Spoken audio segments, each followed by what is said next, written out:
Hello, Sarah of SEK Handmade here, and today I am so excited to share with you how to work back crossed stitches. Let's go. This is what we're working for, our backed cross double crochet stitches. Let's take a look at how you make this very textured fabric. All right, let's talk about what supplies you're going to need for this tutorial. You can pick any weight yarn. I have picked Wool Spun by Lion Brand. This is actually a discontinued yarn, but it's one of my favorites. It's a nice plush, bulky weight yarn. And then you'll just also need a matching hook. This can be whatever hook size you prefer to work with the weight of yarn that you're using. Remember, we're just practicing here, so this combination doesn't have to be perfect. For our back cross double crochet stitches, you're going to need a stitch multiple of 2. So go ahead and think about how many crossed stitches you would like to make. I'm going to make 4 crossed stitches, so 4 times 2 is 8. And then I want to put a double crochet at each end of my crossed stitches.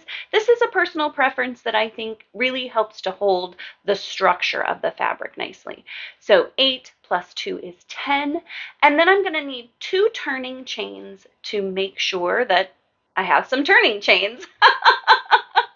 So 10 plus 2 would be 12, so I'm going to work a total of 12 chains. You can use this math method to make your swatch as big or as small as you would like, with as many cross stitches as you would like. Feel free to pause the video here and figure out your own math using that method.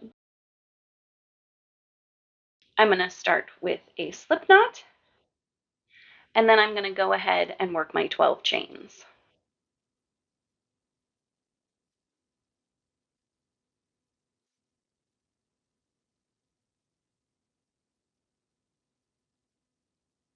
Now that I've made my 12 chains, I'm ready to go ahead and start my stitch pattern. You can work into whatever side of the chain you prefer. I like to work into the back bump. I'll go ahead and link a tutorial for that in the show notes below, so that if you'd like to play around with working into the back bump, you can go watch that tutorial real quick. No matter what part of the chain you're working into, we're going to go ahead and skip the first 2 chains and work 1 double crochet into our 3rd chain from our hook.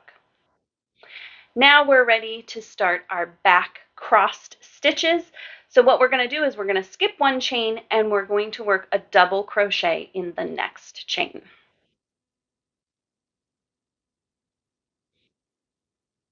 Now what we want to do is work a double crochet in the chain that we skipped. However, we want to reach through from the back of our work. So what I'm going to do is kind of fold my work forward.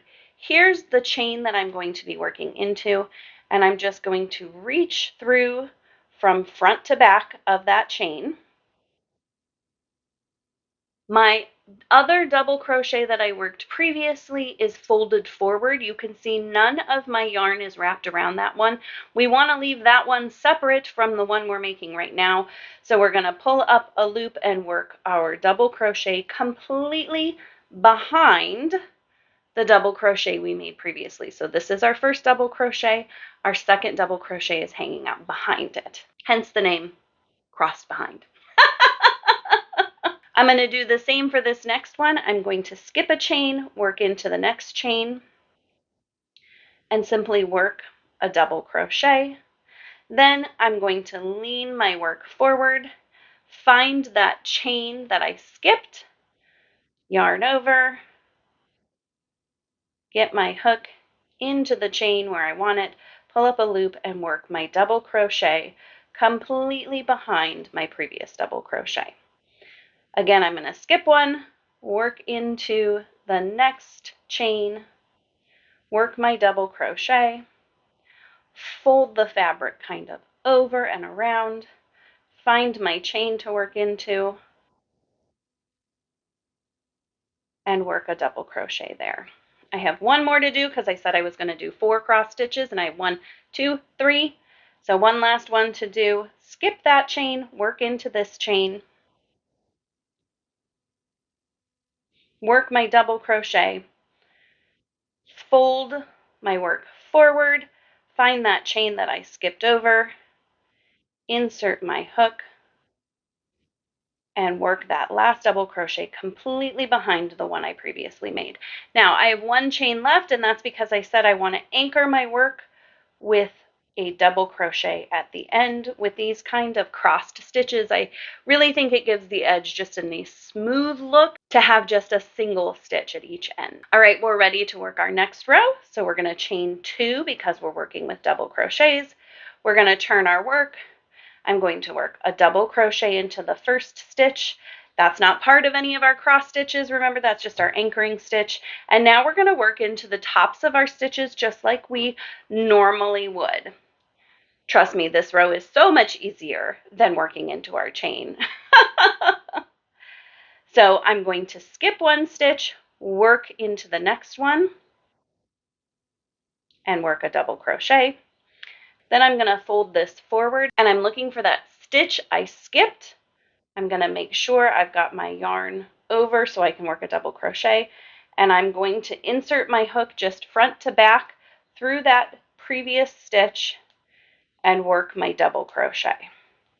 Let me show you that again. I'm going to skip the next stitch, work a double crochet in the next one. Then I'm going to lean my work forward and find that stitch that I skipped, yarn over, make sure I get it all the way around. It can be easy to lose that loop as you're reaching backwards to go into the skipped stitch. So just double check on that, and then I'm going to complete my double crochet. I'm going to work 2 more cross stitches and my double crochet at the end, and then we'll take a look at what we've done. I've worked my 4 back crossed double crochets. Now I'm going to work my last anchor double crochet here at the end. And I've completed 2 rows of my back crossed double crochet stitches. I do want to look at this fabric a little bit because when you're looking at rows of back crossed stitches that have been stitched immediately on top of each other, you're seeing the front of this row of stitches and the back of this row of stitches, which means that this one actually looks like it's been crossed in front, and this one looks like it's been crossed behind. If you want them all to look the same way, there are a couple things you can do. The first thing you could do is you could simply work a row of single crochet or any stitch in between so that you've always got the right side of your row facing the same direction. The other thing that you can do is there are front crossed stitches. I have a tutorial for those, and so I'll link that in the show notes below so that you can go ahead and check that out if you want to play with both of them. All right, and here is what 3 rows of back crossed double crochet stitches look like. I think this is a really fun textured stitch. It gives a lot of payout for just a little bit of crisscrossing. I like that it can be blocked to be nice and open. And one of the things that I have noticed is I feel like the definition of the cross is enhanced once the row is worked into. So I always finish off my work with another row of even simple single crochets just so that it helps accentuate those crosses. Now that you've followed this tutorial exactly, I want to give you permission to play around with this technique. You can do all sorts of fun things by adding other textured stitches on opposite rows. This can also be worked into a back loop or a third loop, which gives an interesting texture to the fabric. And you can make this same style of stitch with all sorts of different kinds of stitches. So play with this with a half double crochet or a treble crochet. It's a lot of fun. I hope you really enjoyed making these fantastic and textureful stitches. I would love it if you would like, subscribe, and turn on notifications so you don't miss out on any future videos. Leave me a comment below on what pattern you might be trying this new technique with. Thank you again for joining me today. Until I see you next time, happy crafting!